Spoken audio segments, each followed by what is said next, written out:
Merry Christmas, everybody. This is Monica Perez here with Anthony Raimondo, whom all my regular listeners already know. And if you don't know him, go back to the beginning at Deep Dives with Monica Perez. I'll put it in the show notes. Listen to our first conversation about Anthony's work during COVID as a pro bono hero lawyer for some of the businesses in Fresno who did not want to be illegally shut down, and he saved them from that. But I remember Anthony, first of all, hello. How are you? I'm well, thank you. Happy to hear that. I'm going to tell you two things. One is, I don't know if you remember this, but one of the first things I said to you, and I believe it was off air when we met before that first show, with a name like Anthony Raimondo, I asked you if you were Catholic, like a practicing Catholic. Do you remember me asking you that? I do remember that. Why do you think I asked you that? Because I've been thinking about why why I asked you that, and I wonder if why you Because would ask that. well, because my last name is very Italian, and Saint Anthony is a favorite among the saints for Yes, I love Catholics. Saint Anthony is What you super didn't know is pro. that they hung me with the middle name Peter, so I got the full Catholic treatment Yes. on my name. My son's So, middle name is Anthony. My first son, my grammar school was St. Anthony's. St. Anthony always helps me find stuff.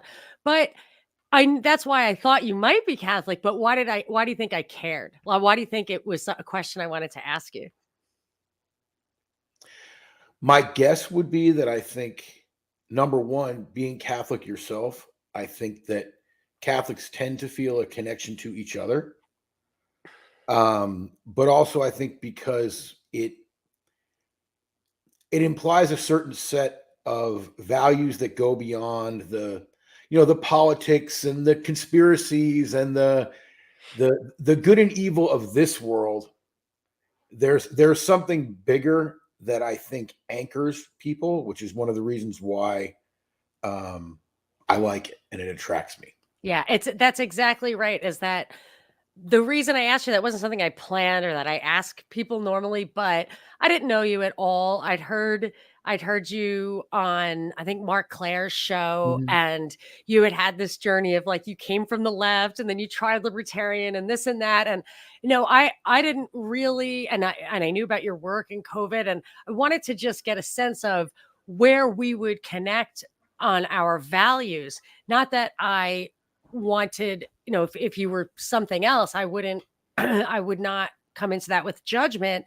I just would know that we might come from a different perspective on what we think is right and wrong and what we think is important. And it just makes things easier. So, like, multiculturalism, in my opinion, makes things harder because you have to start from scratch. I mean, my good example is like some cultures, they, like exaggerating is part of the culture.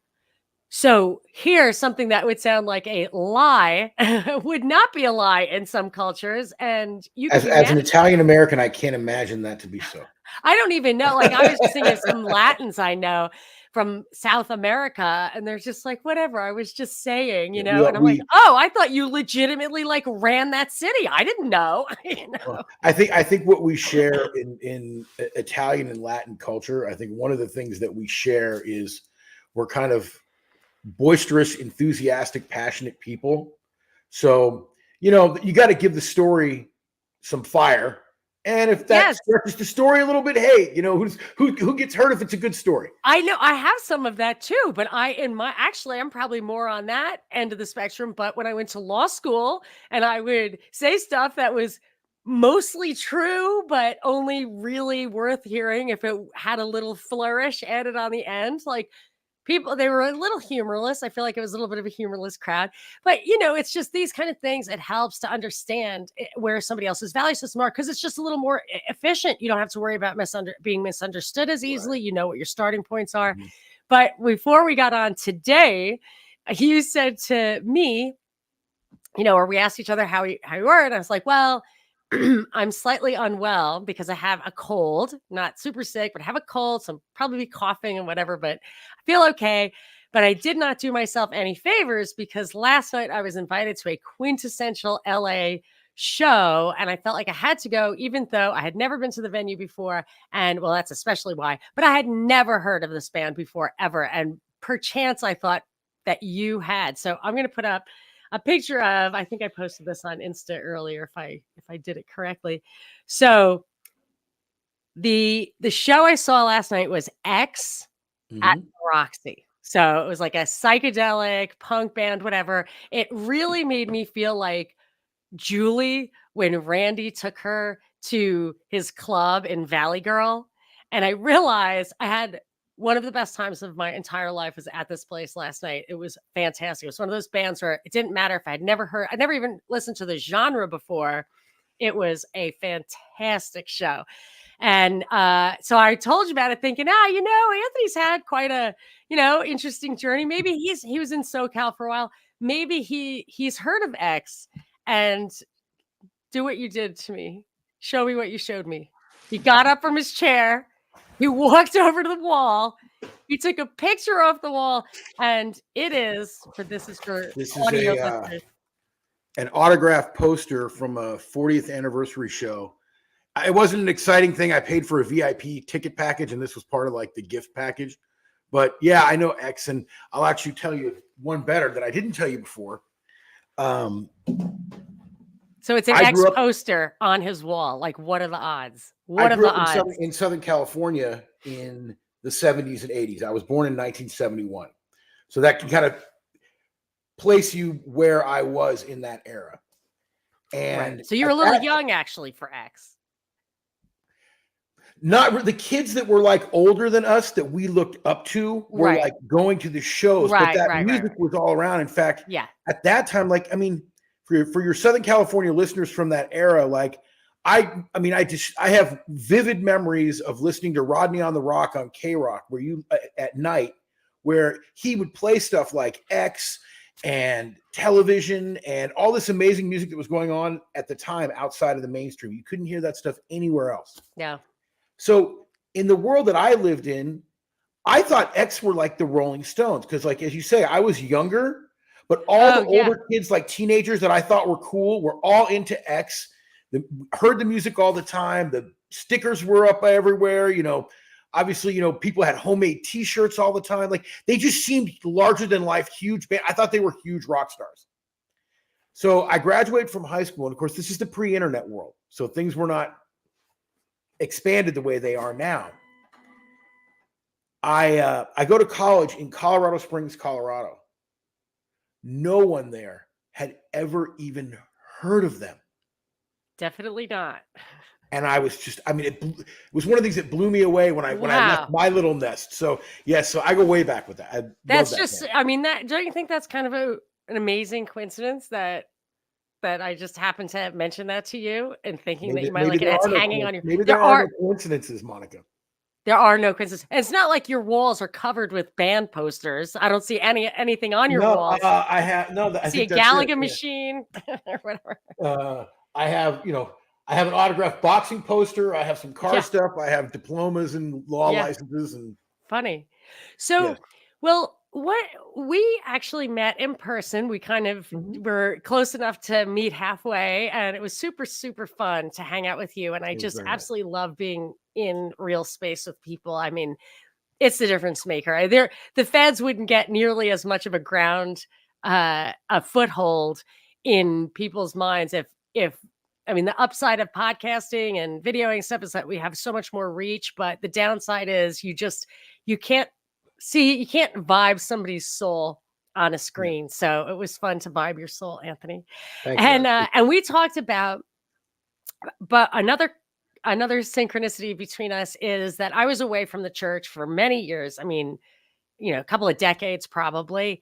And I went back to the church. I have my own story, very specific kind of story, but you also had a spiritual, or I actually consider mine like a religious. I don't even consider myself too spiritual. I'm more a religious person, but I just thought it would be interesting to hear about, your kind of, moral, spiritual, ethical, religious value journey, because all those things seem to go together in my mind. Well, I grew up as you mentioned, I grew up in the church. I grew up in Southern California, and my father's heritage was out of Philadelphia. He was like the one who left the old neighborhood and went west to California. But he was old school Italian Catholic. So my sister and I grew up in the church, first communion, confirmation, Where, you know, here in LA? in LA. Right. In LA.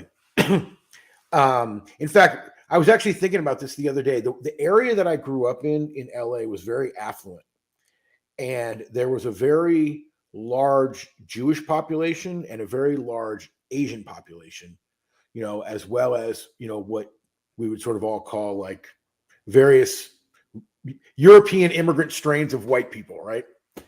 And to use the language of the left. Can But you tell me what town? Do you mind? You don't have to. I'd rather not, All because right, but it's in the 30-mile zone, as Courtney in pointed Los out. Angeles County. Yeah, TMZ, right, okay. So it we were stranger for being Catholic than kids who were Jewish for being Jewish, which was something I never noticed until much later when I moved to Fresno, and my kids went to schools where there were virtually no Jewish kids at Right, all. And of course, because there's a large Mexican population there, every other kid was Catholic. right. So, Yeah, I grew up in, I've mentioned this before, the most Jewish county in America. So, but I went to a Catholic school. So it was highly cordoned off. It was like the Irish and the Italians and so me. And well, then but it was also in towns, like the towns were, there's an Irish town, there's an Italian town, there's a Jewish town. And I like that. I like that people had their own cultures and they also got to experience each other. And there was just no end to the great food, for example. this was West Coast, where, so, you know, you have the East Coast has a certain stratification that I think goes back to the migration of people to the East Coast and these cultures. A lot of that get jumbled up in the West Coast.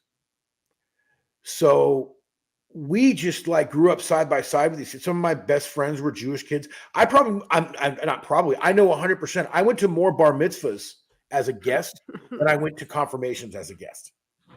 Just Nice. because, and it just all seemed very normal. Like, okay, they had a different church and that was kind of weird. But as a Catholic kid, honestly, I thought a lot of the like Protestant, especially the more like fundamentalist kids that we knew, or evangelical, I actually, as a Catholic, thought that was way weirder Right. Me too. I than mean, I don't like Judaism. weird sounds a little judgmental, but I mean, I'm not faulting you. I'm not going to echo that, but I definitely felt more I clicked way better with the Jewish kids and the Catholic kids, and Protestant was totally I did not click at all with the Protestant.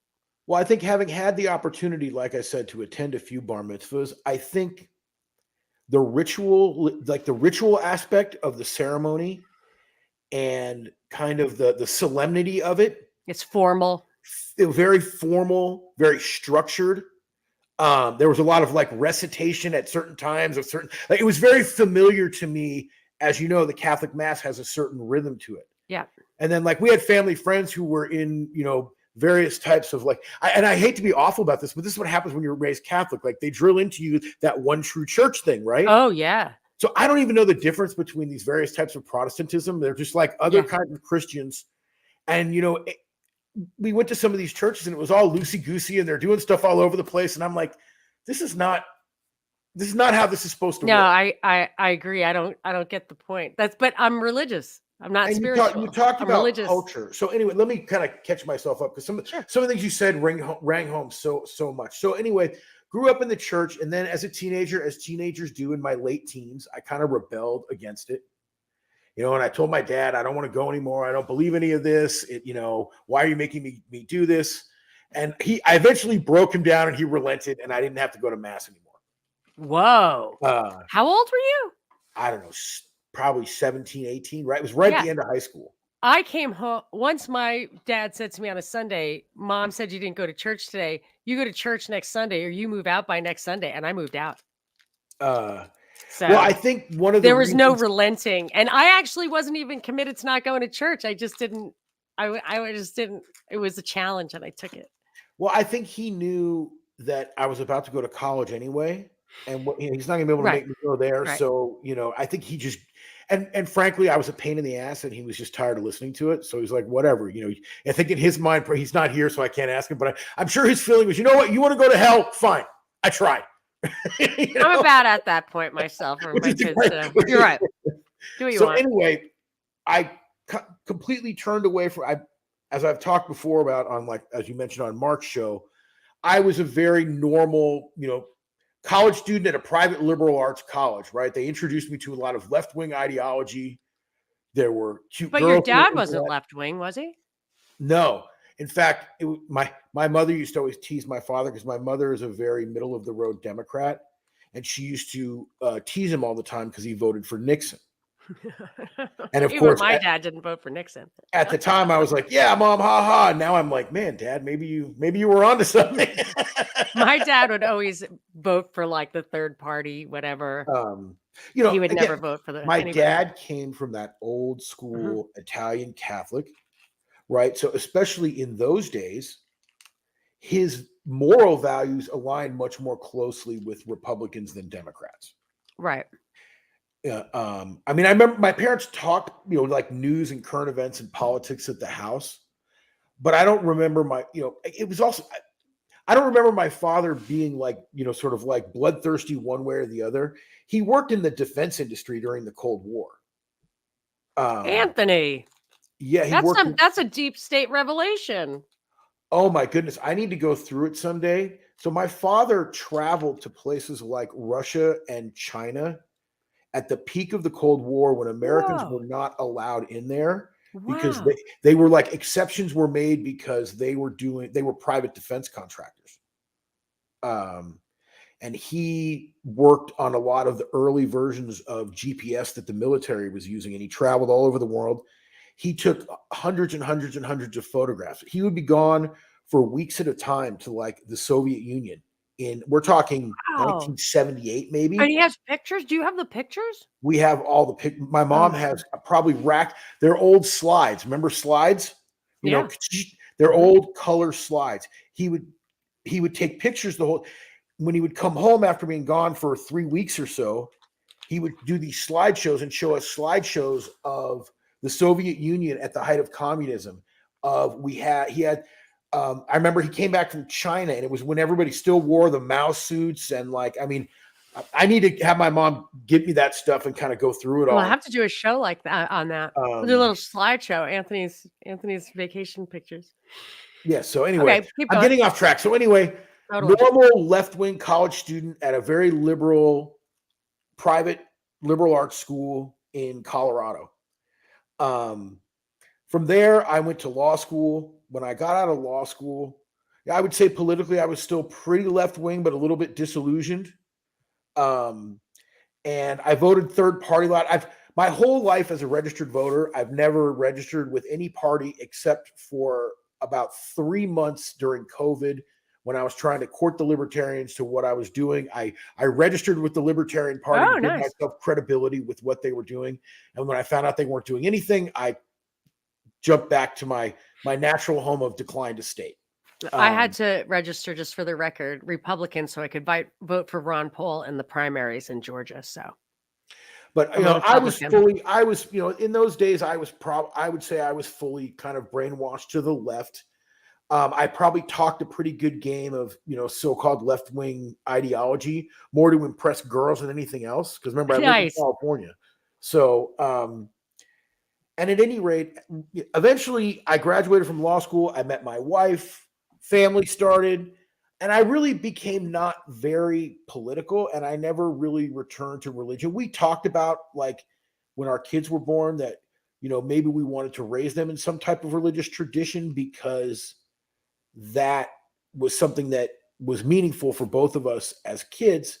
But at that time, I still had these weird resentments towards the Catholic Church, and I just pushed the whole thing away. I think my wife wanted to go back at Was that she time. liberal? Yeah, we both were. Um, And she wanted to but go back I think for the she wanted to kids, go back to the Catholic Church much sooner than I did. for the kids, or for Yes, her own for her spiritual. own. I mean, for her own. I mean, I think for herself and for the kids. And so then I started having experiences that I don't know. I had a crisis of my faith in atheism, if that makes sense, Yes, yes. right? As What I was the it? way these things go, there's no single thing. Like there's these moments where the way I describe it is God reaches out and touches the back of your neck, right? Hey, I'm here. And then you turn around and you don't see it, but there's this moment you can't deny and you can't explain that if you're honest with yourself, it occurs. So there were a few things. Right before COVID, my father passed away in 2008. His younger brother, who was significantly younger than him. I mean, their father died when my uncle was young, so my father kind of raised him. And so my uncle passed away, my father's younger brother, and he and I were not close at all. And he lived in Texas. And honestly, we weren't close or anything. So I wasn't really planning on going to the funeral. Like, why am I going to go to Texas? We really hadn't talked much in years. What?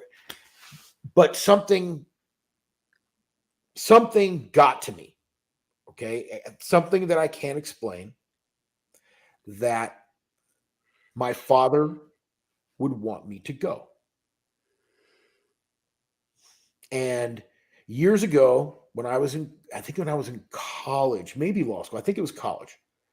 A cousin that I didn't even know died in a horrible accident, and my parents were traveling. It was a family that my father was very close to in Philadelphia, and he like called me up and he did the Italian thing of I need you to go and represent the family at the funeral because I can't be there. Okay, and that image came back to me. Here we are years and years. After my father's long gone, but that I needed to go for him. So I went. And my mother had already told me, she had a very complicated relationship with my uncle, and she'd already told me she wasn't going to go. And as soon as I told her I was going to go, she said, well, I'm going to go with you. And she told me later that after the trip was, it actually turned out to be a really good trip. And it was really valuable for all of us to go. And it was the right thing to do. And I remember my mother saying to me that she wouldn't have been able to go if I hadn't gone. She couldn't have gone by herself just because of the complexity of her emotions about, she had known my uncle since he was 17 years old. Remember, my father was much older. So, and that was very significant to her, and to put closure on that relationship by going to the funeral was very, very meaningful to her. And while we're there, we hung out with one of my other cousins, who is the daughter of my grandmother's sister. For Italians, they're all just cousins. We just say cousins, like we don't do first, second. You're just cousins. Okay. So this is my cousin was there, she's much older than me. And her husband. And at one point we're all talking, and she's the person she's like the oral historian of the family. She remembers all the stories and she loves to talk. And you would just love her. She says to me, turns to me at a conversation we're having, and she says, I'm an Italian, I'm a Catholic, and I'm an American, in that order. And that stuck with me. And what really stuck with me is Italy something first? pushed me to go there. Mm-hmm. Something pushed me to go. It's not the kind of thing that I would normally do.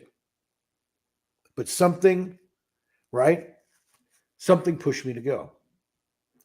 And then I started having these other little moments. One of them I think I've even told you about. I was driving to visit my son.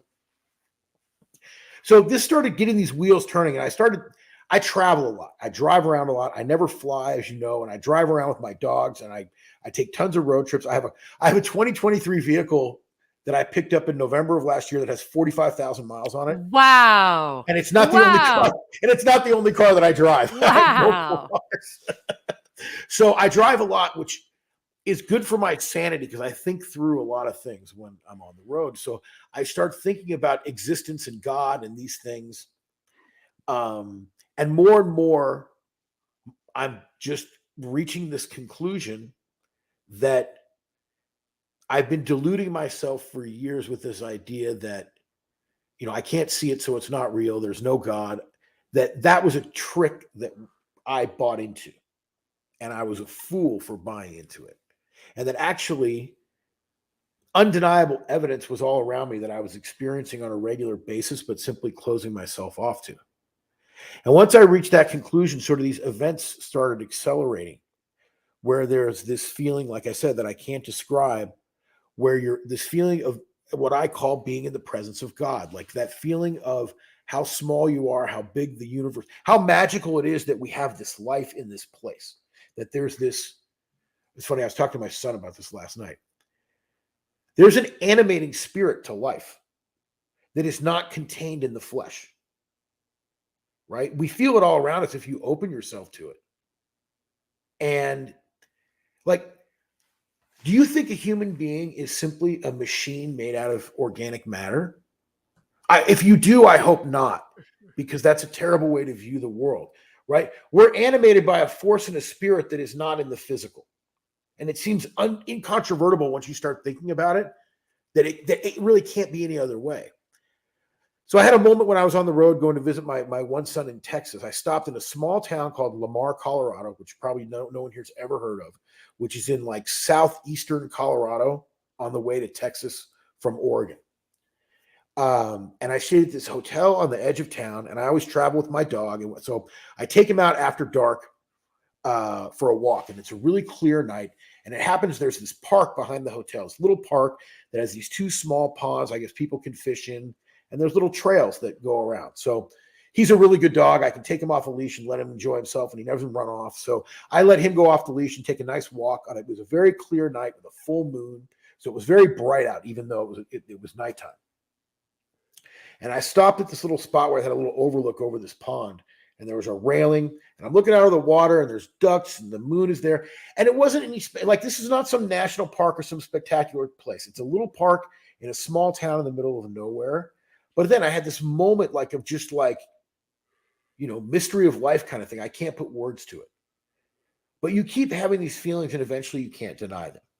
So as I was drawn back to God, I decided that the Catholic Church is the vehicle by which I think I can find that. And it's a hard thing because I'm sure you've dealt with this. There are a lot of flaws with the Catholic Church, especially with our current Pope. But as you mentioned before, you talked about culture. And my cousin's words keep coming back to me. Like, for better or for worse, whatever judgment people want to put on it, my family and myself, like, I feel a cultural connection to the Catholic Church from growing up in it, from the way my family is connected to it. And I feel like if I'm going to go down this journey of finding a relationship with God, that's the mechanism and the place for which that needs to occur because of that history. Does that make sense? Yes, I have a lot of responses to the things that you're saying. So just I will in just a few sentences say my actual path back to the church was kind of opposite from that. I wasn't like looking for something. We had a tragedy in my family, and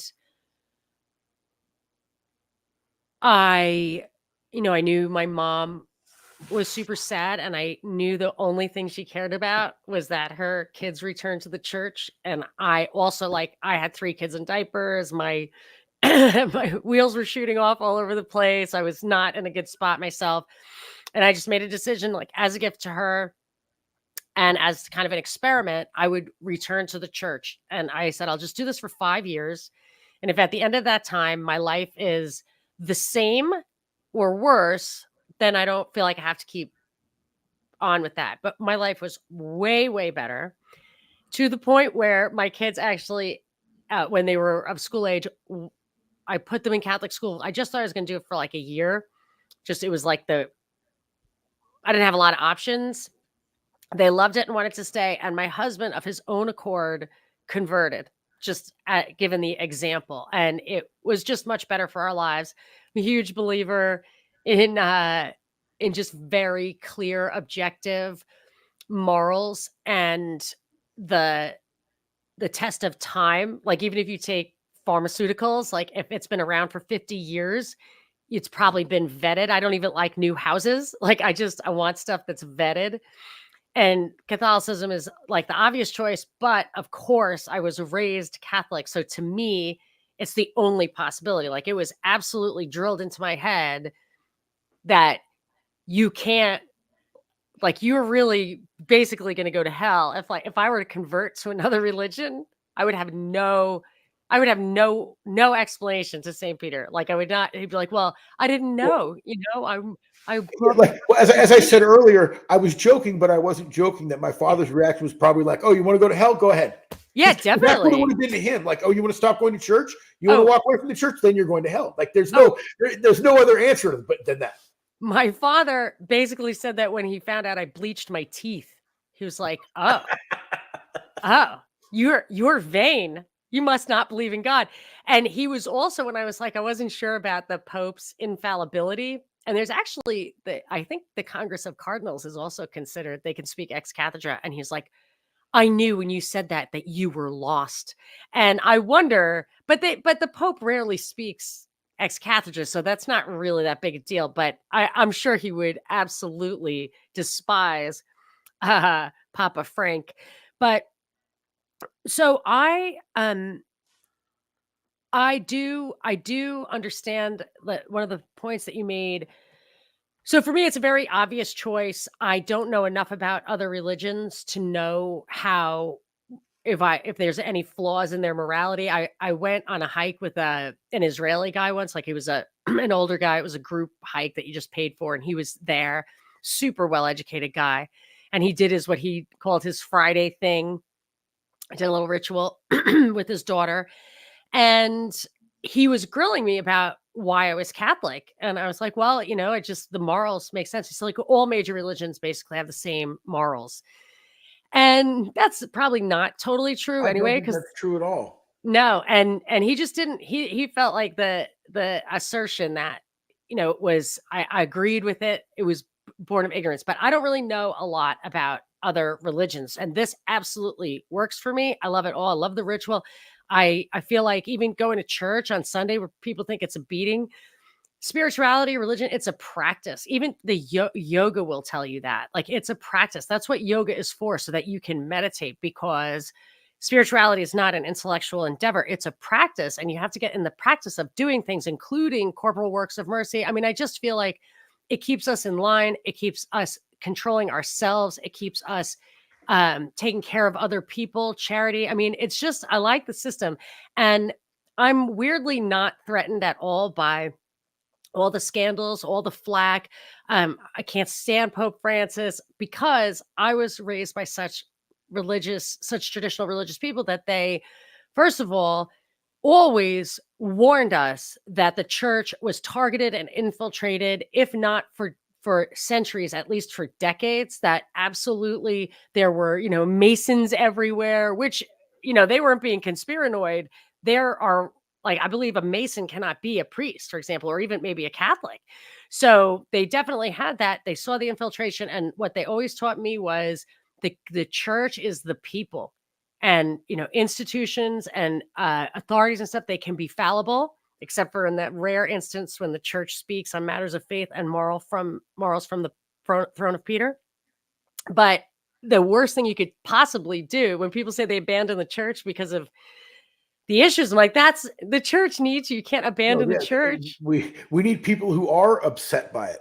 Yes, you've got to stay. And I really worry about a schism.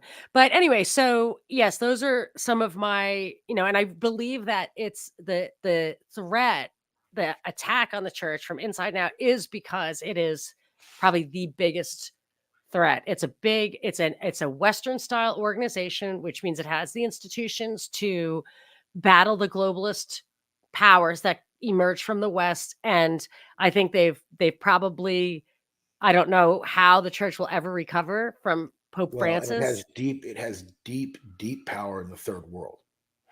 Hmm. You got to remember that.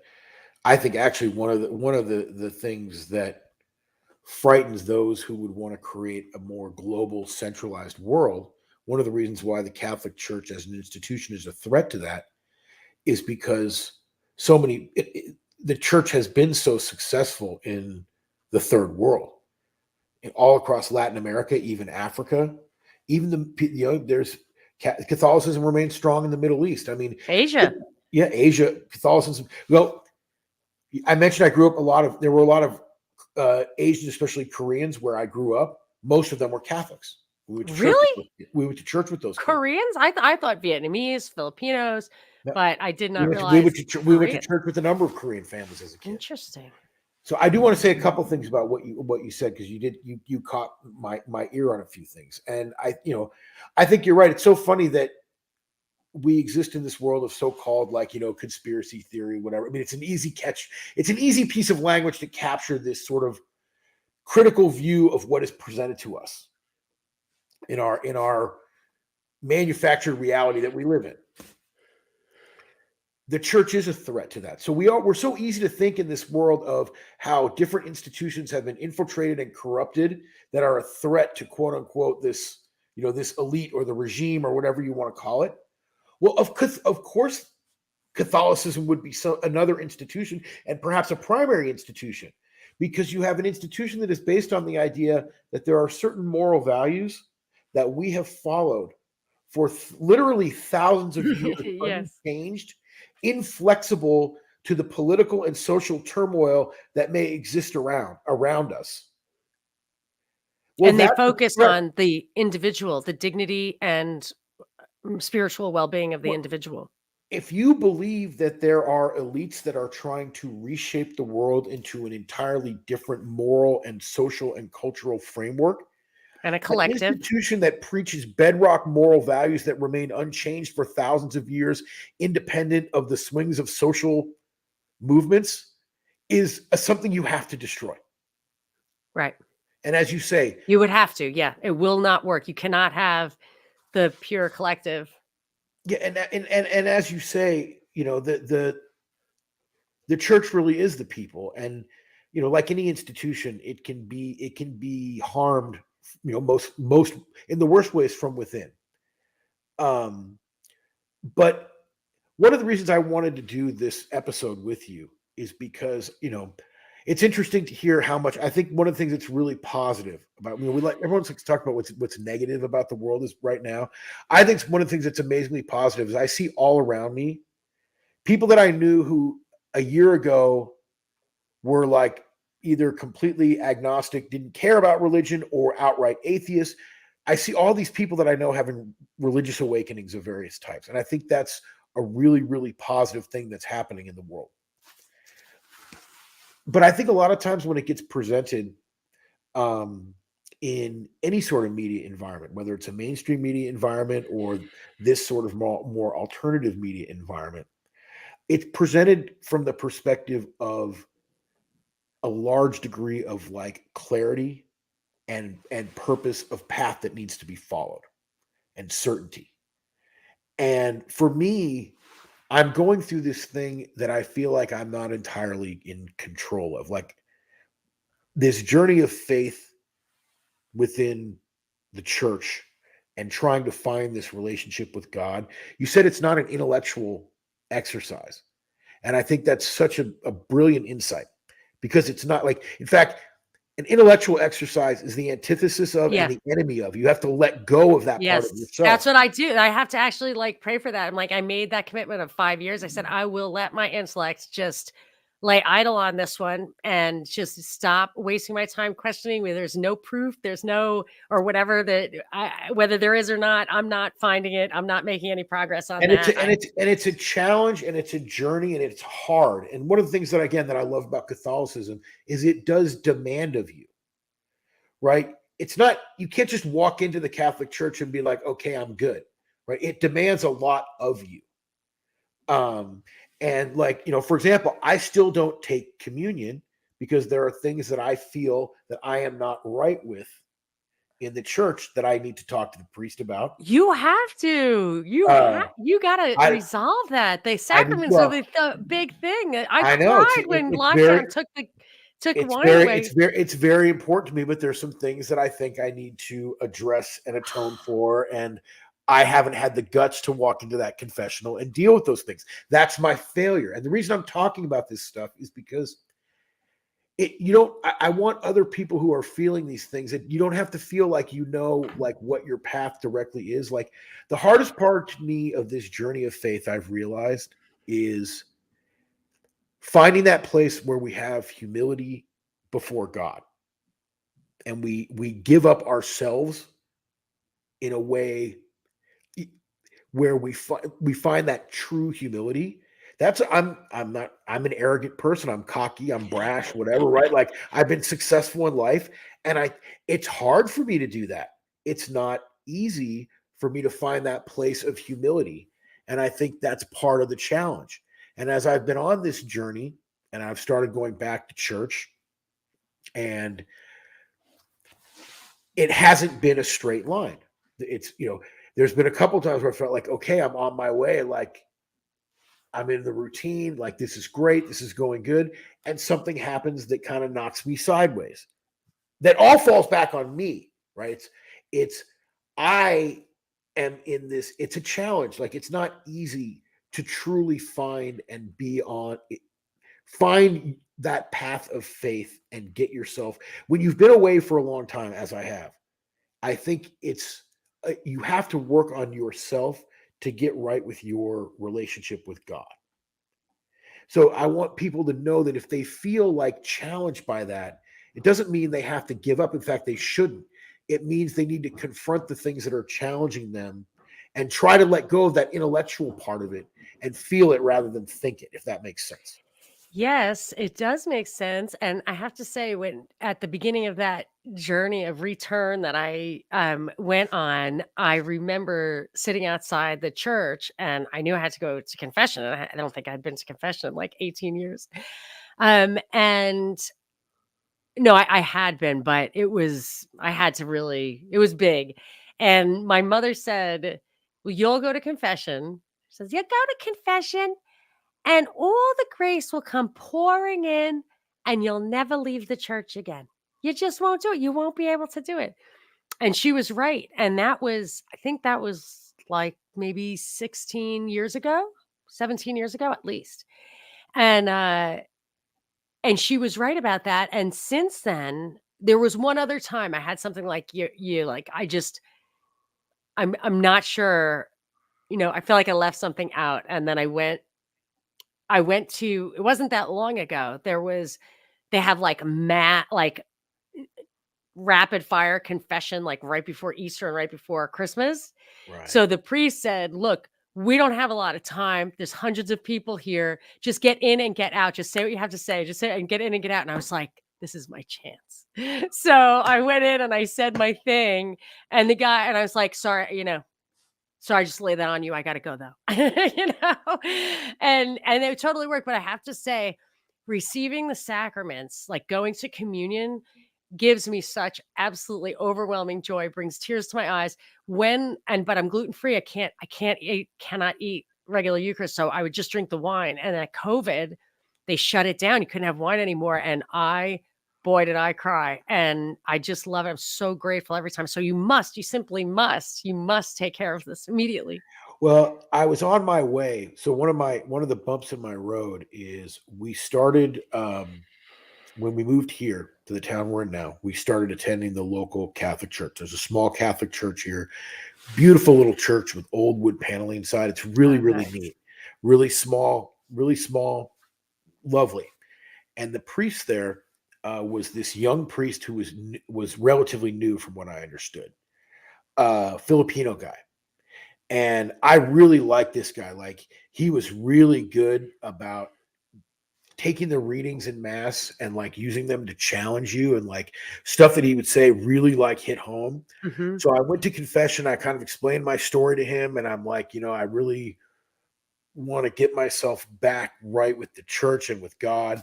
And he was very enthusiastic about it and was like, I'm getting settled in here, but I totally want to work with you and I want to work with your wife, and this is going to be great. And I was like, this is awesome. Like, and he was, even though he was young, he was very old school, very like Hmm. conservative, bedrock Catholic, like very familiar to me from what I was used to. And so I start volunteering with the church. They were fixing up a house for him that was kind of the house that the church owned. It needed like new flooring and yard work and stuff like that. So I go over there with a bunch of guys and we put new floors in and we Wow. landscape the yard and like so that he would have a place to live. And this would all be really, this would be good for the community because they hadn't had stability with the priest at all. Right.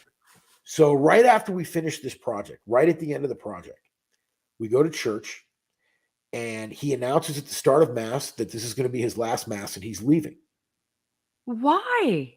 And then at the end of Mass, they literally had dudes from like, there's like a parish council, and they had dudes from the parish council and they had all his bags packed. And they literally took him directly from the church after Mass, Whoa. put him in a truck, and whisked him away. What happened? You didn't get the skinny on that? Come on. Nobody ever told me. And I'll be honest, I was angry.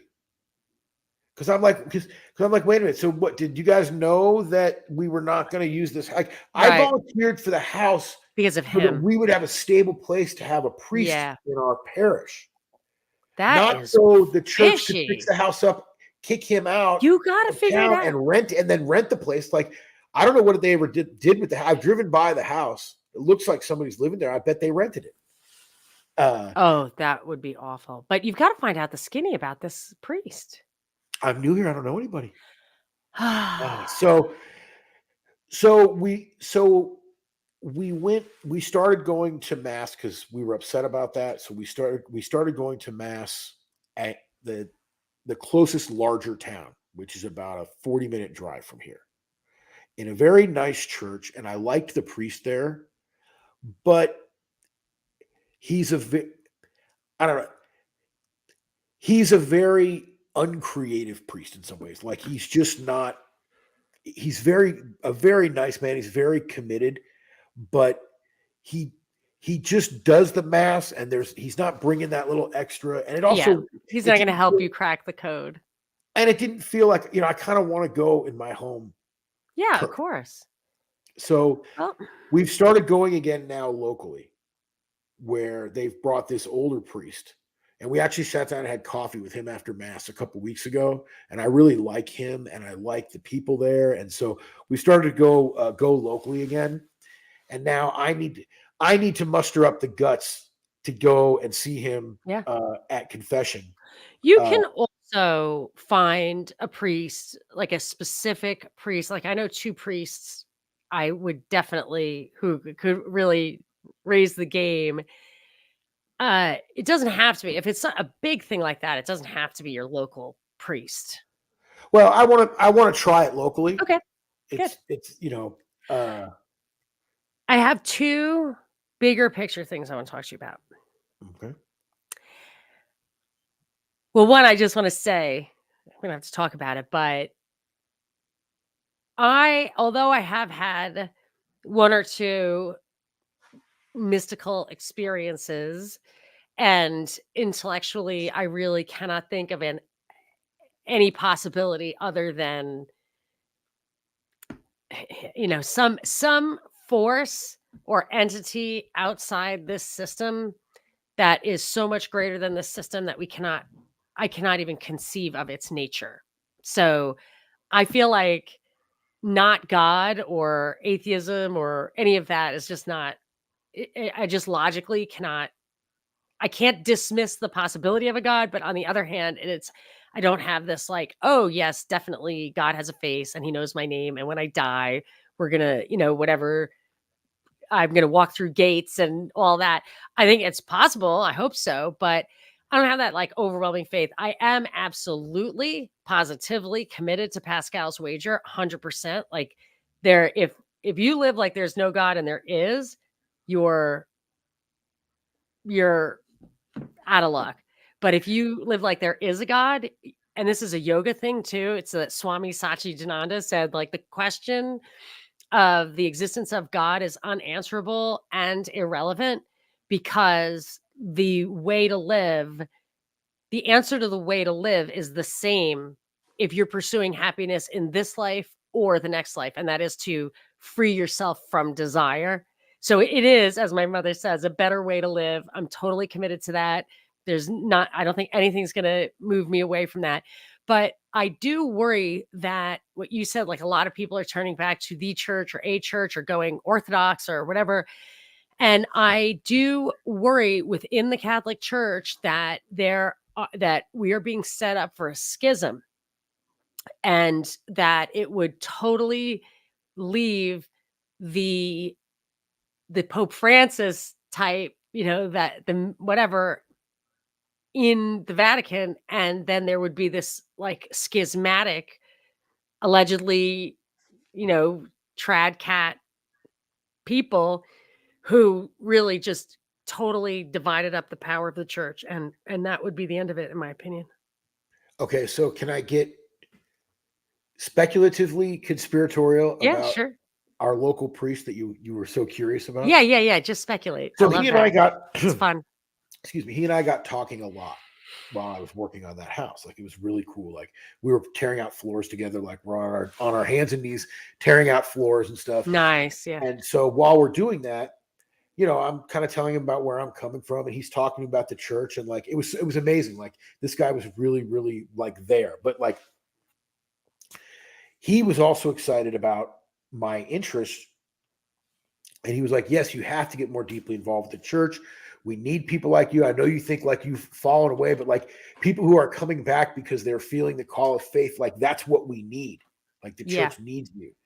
And when he found that I was a lawyer, he starts asking me, telling me, he's like, "Well, the Catholic Church has its own laws internally, and there is a shortage of lawyers who can practice within the church's own administrative structure. I guess the church has some sort of administrative and adjudicative structure internally within the bureaucracy of the Catholic Church, which of course, right, is a very large centralized institution. It only makes sense that they For, have like, some type. annulments and stuff, because 'cause I've been involved, not on I my don't behalf, but I in an don't know. annulment I process. never got that Yeah, far with him. He's like, there are but lawyers, he yeah. but he really wanted me to get That's involved cool. in this practice of church law and volunteer for the church Interesting. in that regard. And then of course he was gone, so I never found out where that was. Hmm. But I couldn't help but feel like maybe this guy crossed the wrong people politically because he was so outspoken. He was very fiery and very like old school on morality and the church. I mean, I mentioned to him once that like I had concerns about the Pope, and he was just not hearing it. He's like, the church, the church is the voice of God, and the Pope is in charge of the church. Which I mean, I You get have it, to but pray for the Pope, but you don't have to but I mean, have no concerns. but when he would talk about like moral things, it was very, very old school, like no wavering I of want you to traditional Catholic offline belief. give me his name, and I'll try to figure it out. I have his cell phone number. I texted him after he left And and did he wished him text you back? well. And he texted me back, and he told me basically that my journey in the church had nothing to do with him and everything to do with God, and to keep Nice. doing what I was doing, and whether he was there or not didn't matter. Hmm, interesting. So I hope he's well wherever he is. Yes, so do we Uh, all. but so I'm in a different spot than you. I find this really interesting, right? You're really, really, really solid in the church, and then God, you have Yeah, some no, I uncertainty. struggle with faith, no question about that. I'm just too The, intellectual. the only I'm thing not, like, with patting myself on the back. I'm math. And I see math. I see God in math, but the it's only hard for me to the fully part of this grok. that is carrying me along in a lot of my confusion and twisted path that I'm on is the one thing that I absolutely feel 100% unwavering certainty of is that there is a God, that God is real. And I have when I talked earlier about feeling that hand on the back of my neck, God touched me on the back of the neck. I didn't say that metaphorically. It's a physical sensation that I have felt. And I can't deny that presence. And people can think I'm crazy, No, whatever, I think but many, many people but totally know what you're talking about. but I have experienced this, and I've experienced this more than once. And I mentioned uh when we were offline before we started, as a young person, of course, I had no interest in the church. It was the 90s. I lived primarily in California, in Southern California, in the early 90s and in the late 90s in the Bay Area. And especially the early 90s, I was living a very kind of hedonistic lifestyle, music. I lived in, once I was out of my parents' house, I lived in Santa Monica. This is what a different time it was. I lived in a rent controlled apartment right near Santa Monica Airport, for people who know the area, on the border of Santa Monica and Venice. One bedroom apartment, rent controlled, $350 a month. How did you give that up? Uh, You should have you should have just left it there I had to, empty. honestly, I had to get out of LA because I felt like I was playing Russian roulette in LA, and sooner or later something was going to go bad. Yeah, yeah, Something yeah. bad was going to happen. Mhm. Because I was starting to see some bad things happen to people around me, Mhm. Mhm. New and York's like that too. Mhm. I was just living a very, very risky Precarious. lifestyle, like Yeah. precarious lifestyle, just running around, being crazy all over the place in the Yeah. city. And but one of the things that I did in those years, and this is, I've had people get very angry at me for talking about this, because this has sort of become, it's like come back as like a vogue thing where people believe that psychedelic drugs provide some sort of religious experience. Mhm. And I experimented with some of that stuff in the 90s, Mhm. and went pretty deep into it. Hmm. And there's nothing there. I'm telling, there's nothing there. I may I just ask this in I'll speak specifically about a single incident that may or may not have happened to me involving mushrooms where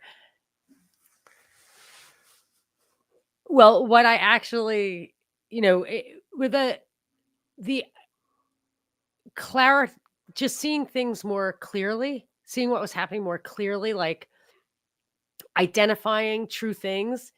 You don't think even one I think single it's a incident. trick. I'm going to be honest with you. I think it's Okay. a Yep. trick. And the I I metaphor, I the can understand that. metaphor that I would make Yep. is, have you ever been on one of these like amusement park rides where they put you in a dark room and they've got like, they simulate that you're falling, like they put like a screen below you that shows you falling, and you're on a platform that kind of jogs a little bit, and they can convince you of motion. It's like Yeah. simulated motion. Or they put you like you're in the, some of them are really good now where they'll put you like where you're in the cockpit of a helicopter. Yeah, it's the Universal does that almost exclusively in Right. Hollywood, And or it and it North can trick Hollywood. and it can trick your brain into Yeah, it's awful, it makes me car sick, but yeah, okay. really believing that you Yeah. are moving. Yes, definitely. That's what psychedelic drugs are for religious experience. Yeah, it They're is literally dreaming while you're awake. That's it's a literally what it is. simulation of the real thing. That thing that I'm talking about Yeah, I could that see has that. convinced me of the existence of God, that feeling of the Yep. presence of God, dwarfs the psychedelic experience and isn't even similar to it in any way whatsoever. It's a simulation. It's not, and I think it takes you farther away. I mean, when I think back on those years, I have like really great funny stories I can tell people about Yes. crazy Right, stuff that happened. right. But at the time, I was a very, very unhappy person. And I'm at age 52 now, especially with embracing the presence of God in my life. I'm a much happier person. And I've told you this story before. My wife and I lost our first child right at term. I think I've told you this. Maybe I No, have. no. We lost our first child. He was stillborn 5 days before his due date. They discovered that he had died in the womb. And so that was obviously a very difficult experience for us. And I was in my early days of playing around on the internet when I wasn't very political or anything at all. I was in a car group on the internet. It's actually, this is the first time I ever got quote unquote canceled.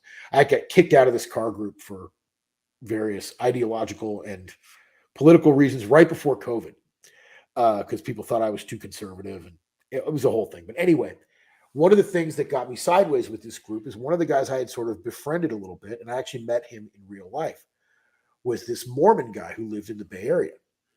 And we ended up getting in a debate in a private message conversation about abortion. And so I asked him the question I always ask people about abortion, which is, okay, do you believe the baby can be killed the moment that it's born? And of course, everyone says, unless they're psychotic, says no, right? Okay, so let's rewind the tape. At what point along the line, at some point, most people believe that's a baby.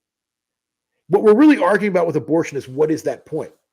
And I think for people who believe that life begins at conception, right? That's why abortion becomes a moral imperative.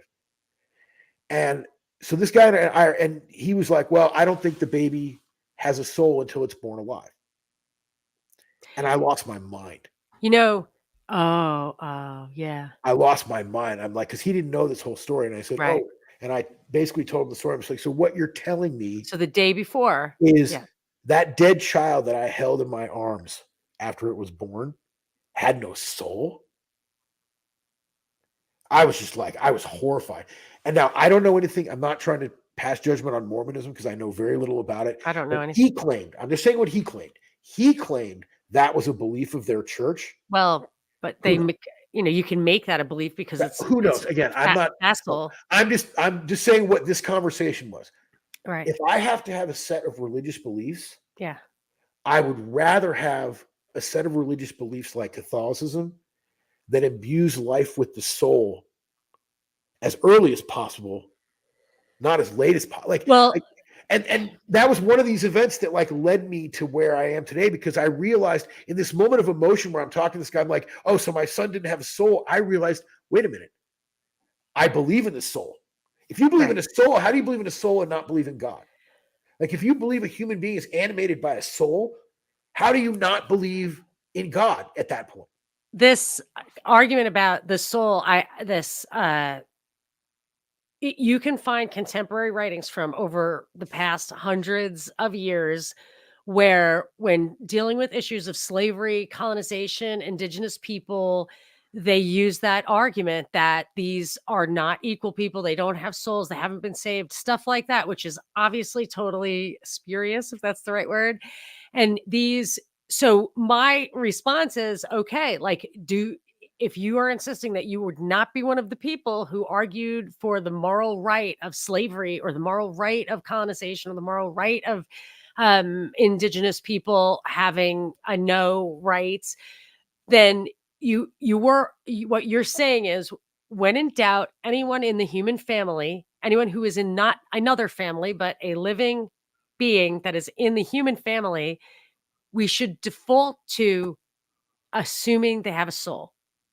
Like, what's the downside of that? Why not make a type 2 error where you include too many than a type 1 error? My question is, why do you have to even assume that?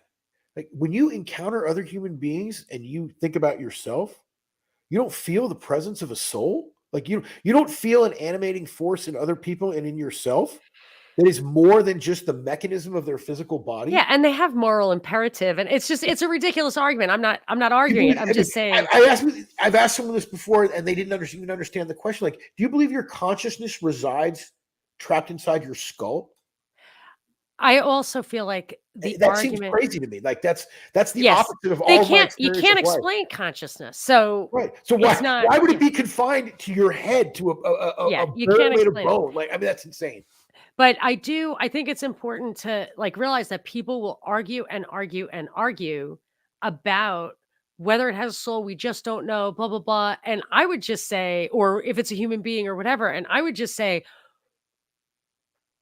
why, if there's an argument, why don't we just err on the side of inclusion rather than exclusion until we're sure, you know? Well, and err on the side of optimism and meaning. Yeah, but because Because it's inconvenient, and I understand that, or they say, like, they stand in the way of progress because women, but it's just, and I'm not but even talking about laws. I'm talking about the ideology. yeah, I mean, embracing God takes away the fear of death. I mean, it makes life a much more beautiful place to be. It gives meaning to things. It provides comfort. I don't want to. I You're mean, so much stronger, and you can trust I was a people. much unhappier person when I thought life was just what we Yeah, experience here, and then we yeah. we go black and that's the end, and Yeah. we're just these little machines. It's like that's why I think the whole AI debate makes me laugh because you think we're just imperfect computers that man can Right. improve on with a machine. The That's meat not computers. that's not what the mind is. That's not what I mean. I don't know what experience people have of life that they think the mind or the consciousness is some simply chemical reaction in that's confined to the physical Yes, brain. obviously Like, it can't be that. but you don't believe there's anything that we can't perceive or detect or touch around us? I mean, the evidence seems everywhere.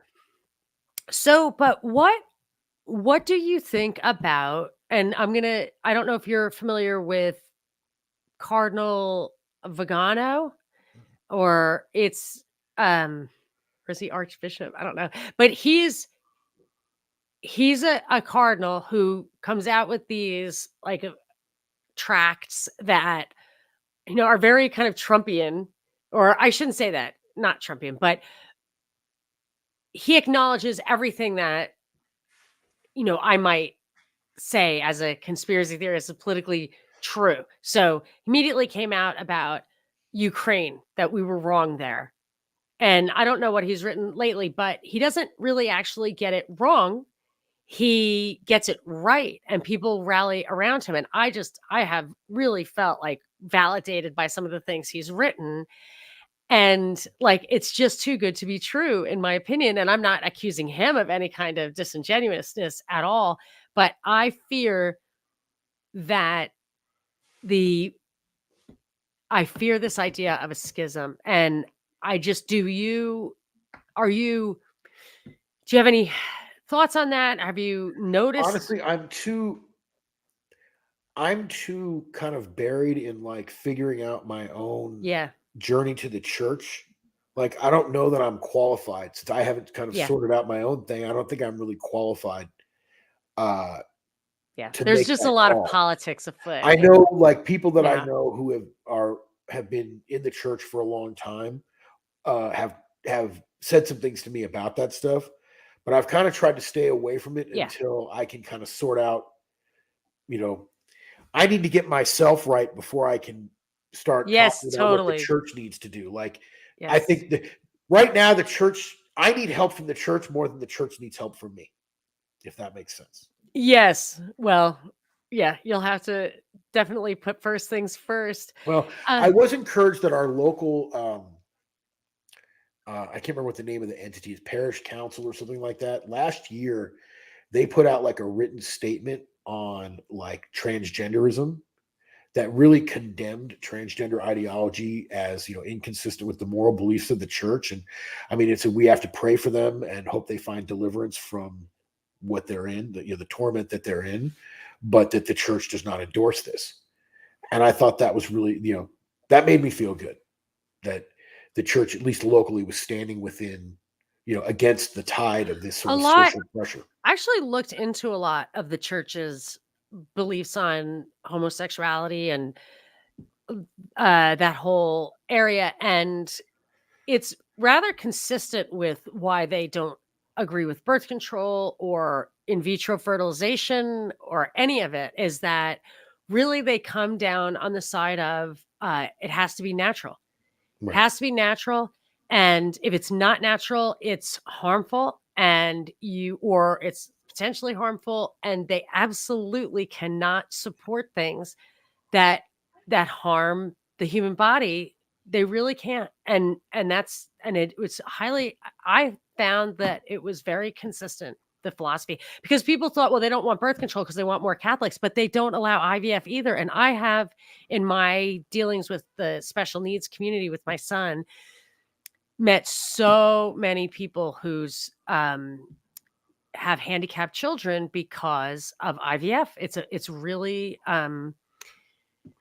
It's I didn't interesting. It's there's a lot of interesting stuff, that you gene therapy, organ transplants, like they have, it's not it starts with natural It's and interesting that you respect. say that because I've only known one person that did it.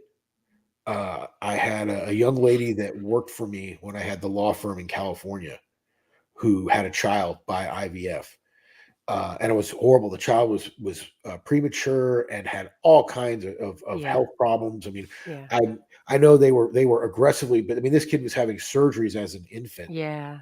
It's very, very sad. It's Uh, very sad. And I mean, I'm not judging the people. Like, no, not at all. I mean, people I'm have just saying children. these are really, they're very, and my mother always blames the doctors. She's like, "They don't tell you." Yeah, They don't. They our- tell you there's something wrong with the kid, so you get an abortion. They do not tell you, which many people have said that to me, that they were told to have an abortion by their doctor and they didn't, and the kid was born normal.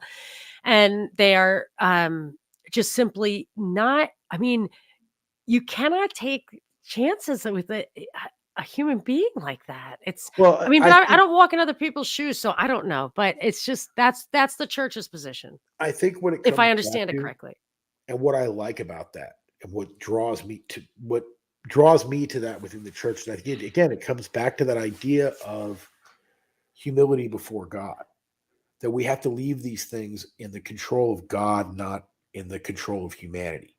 And when we start trying to take things out of, when we stop, it's like hubris. When we stop being humble before Yes. God and we try to put ourselves in the place of God, whether it's choosing whether a child lives or dies, or creating a child where nature hasn't done it, Yeah.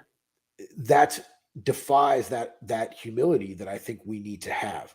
And I think it makes us better human beings.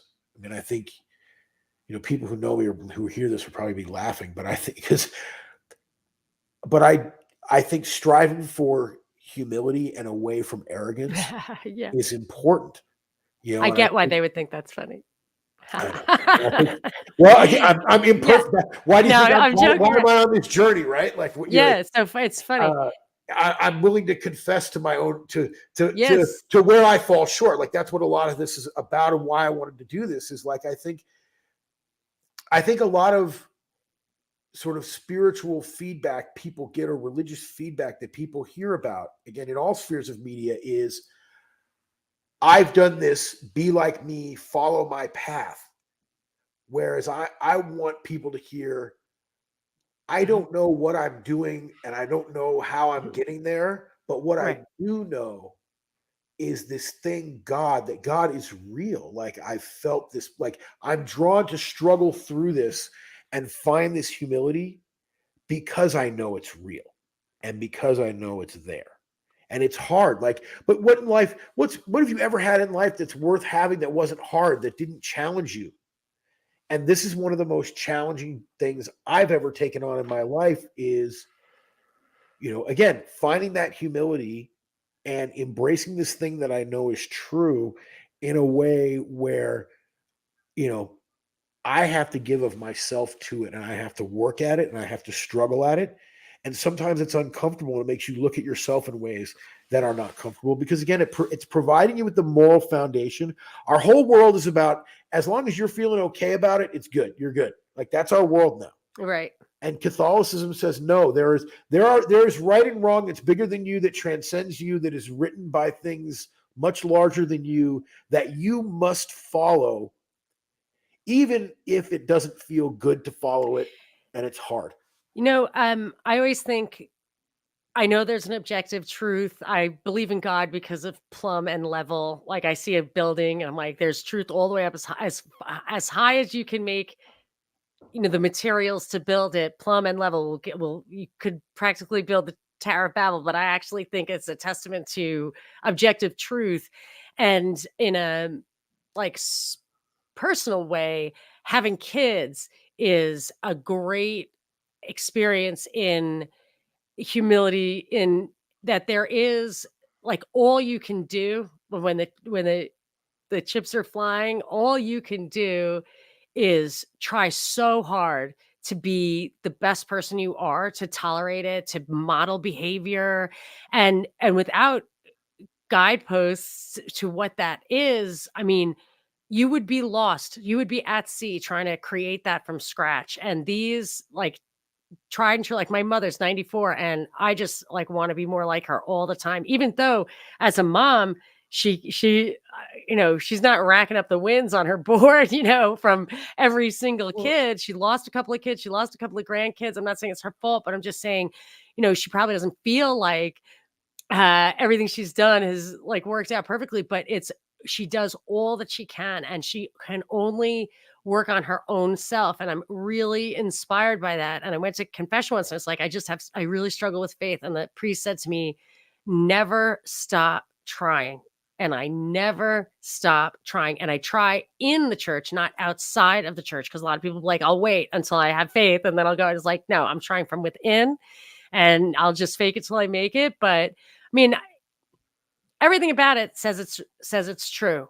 But when I sit there and I think like, am I going to have like robes and have a face and have a name without a body? It's impossible for me to get my that mind part around of it it. doesn't matter. That's not that's just the that's the way that we process the unknowable so that we can grasp it within the limits of the human mind. I mean, what you're talking about, the experience of the face of God and the experience of what we call heaven, these things are so they're unknowable for the human mind because we're still trapped within the flesh here. So we're limited by the confines of the simplicity of the human animal, right? We're not all knowing by any means. So these images that you see of robes, an old man with a beard, or the pearly gates and all this kind of stuff, those that's like the human overlay of how we describe the indescribable.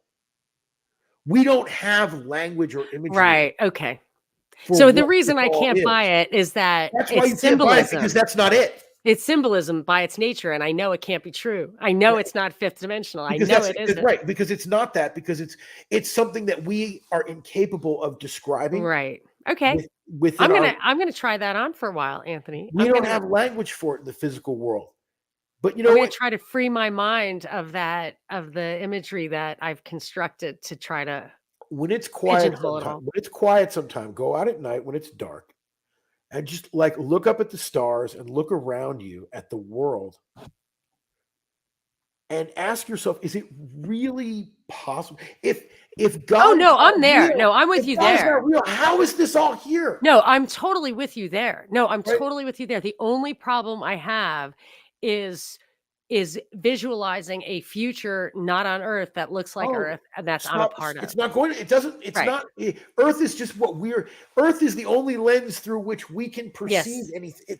It's the Okay. smallest lens. So It's like, I'm going to try very hard to free my mind of that imagery and see if there's something a little deeper underneath that I can well, experience. part of the humility is understanding that you're not capable of visualizing what it Yeah. actually is. You're Okay. only capable of feeling that it's there. I'll have to see what my priest has to say, but I've never asked him this, but I'll ask him. You have to let me know what he says. Yes, and he'll listen to this and he'll probably, well, I don't know. He's a busy guy, but I may have to ask him if you And I will can commit connect with him. to going to confession. Uh, Wow. You'll love it. You'll love it yeah. because then you can go to communion, You which is know what? so It's awesome. dumb because when I went before with that previous priest, I felt so much better afterwards, and like I felt like very excited at church and at mass, and like I know I need to do it. It's what sometimes we fail, sometimes we're not as courageous as we need to be, No, but you'll love and it. You will love it because communion is so awesome. it is. So on that note, I would like to thank you very much for being here, Anthony. And is there anything that you wanted to talk about that we haven't hit yet? No, thank you again for having me. At some point offline, I should talk to you a little bit about some of the local legal and local politics stuff I've gotten involved in my little town here. Oh, I would Because love to. there's some interesting things happening here that I think have a nice lesson about how to engage with your local government. Where I've used some of the tactics and things I learned from COVID, but I don't really have. I'm not. They put me back on Twitter, but I don't have. I don't really use it all that much. I look at it once in a while, but I'm not looking at it that much. But I don't. I'm not here to promote anything. I'm here to have interesting conversations with you, and they always are. So thank you And for we always do. And thank you everyone for coming. I'm going to have the exact opposite kind of conversation shortly right here on this channel for our conspiracy Christmas cocktail party with Johnny Vedmore and Parallel Mike and William from England. And I think that's I'm probably going to really be crossing a line there and having a Christmas party with such an irreverent crew. But right here and now, I will say Merry Christmas to everyone. Thank you so, so much for coming. Thank you. You hang on till I get back to you, Anthony. Don't hang up until after Okay. I let you go. And well, thanks so much, everyone. Merry Christmas and have a very happy new year.